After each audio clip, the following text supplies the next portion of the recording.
everyone, and welcome to the FrontPoint podcast series. I'm your host, Greg Abel, joined again by FrontPoint's Chief Operating Officer, Peter Rogers. Hi, Greg. Hey, Peter. Thanks for joining us.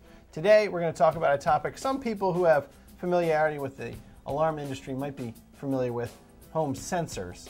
But there's been a lot of developments with technology, and we're going to get into that and talk about how sensors have changed and evolved over time. They certainly have. All right, so you've been in the industry quite some time. Tell us a little bit about what sensors are and how they work. All of the sensors communicate with the central control panel in the home. And traditionally, these sensors were hardwired. In fact, they had to be because there was no real reliable wireless network. As it happens, a number of the major manufacturers now have completely reliable wireless sensors. What that means is that you don't have to run any wires in the home. So in your home, to install a system, what happens today versus in the past? Well, in the past, lots of drilling, lots of holes, wires being run everywhere. Right. If you didn't have a basement or an attic to hide those, Lord help you. Sometimes the baseboard had to be taken off or the carpet lifted up. All of those days are gone now. And now we have a much more reasonable and cleaner alternative. And how's it work with wireless? Are they, so obviously wireless means no wires, but how are they installed in the home? They're normally installed with double-sided adhesive. These are small, inobtrusive devices, and they provide the same or better levels of protection. Yeah, and I believe you got one with you, right? I do. So this is a combination door and window sensor.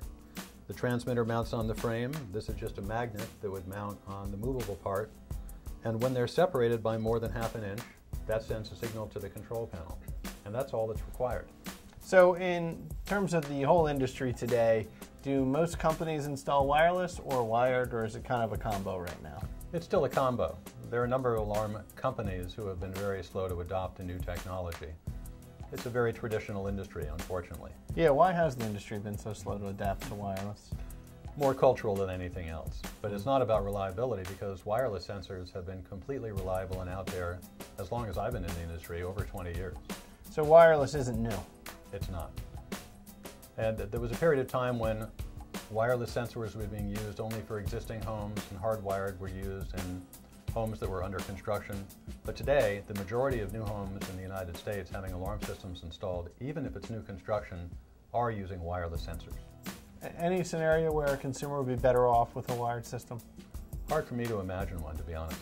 And new construction you mentioned, maybe when your home's going up and you're working with the builder, you might tell them, hey, you know, let's hardwire an alarm system, or even then, does it not make sense? Well, there was a time when the wireless sensors were more expensive than they are today, and when labor was cheaper. Right. But now when you have the labor cost of running the wire and compare that to what's involved in getting a good wireless system, there's really no difference. Got it. All right, well, let's switch gears a little bit. If you read reviews online, sometimes people like to say a wireless system, you could jam the signal. I think people may be watching too many movies, or is that a real risk? That's an Ocean's 11 type of issue. Right. Remember, most burglaries are random and opportunistic acts that are committed by people who are, for the most part, not terribly sophisticated, and are not going to go out and try to find a non-commercially available device. Right. And I think you mentioned that the signal for the wireless sensors, wasn't that a former military signal or something like that? Well, the sensors that we use at FrontPoint are. They use a former military frequency that's highly encrypted. It's even got jam detection built into it in the off chance that someone was able to do that. So if someone does jam it, a signal goes out? That's right. Oh, okay. So you're safe no matter what. All right. Good stuff. It sounds like people are safe with wireless sensors and that technology has evolved. I assume FrontPoint offers wireless sensors? We do. And for our systems, several of the other advantages include the fact that the systems are completely flexible, so you can add to them at any time. Plus, they're mobile. And in fact, we've had a number of customers who have taken their wireless systems and moved it from one house to the next. That's a great feature. Right. I mean, if you've got wires running through your home for your whole security system, that system's staying with that house. That's right. But if it's wireless, you move, you take it with you. And it's so easy, you can even do it yourself. Wow. Okay. Great information. Peter, thank you very much for your time. You're welcome. It's been very informative. Thank you for joining us for this edition of the FrontPoint podcast series. We'll see you next time.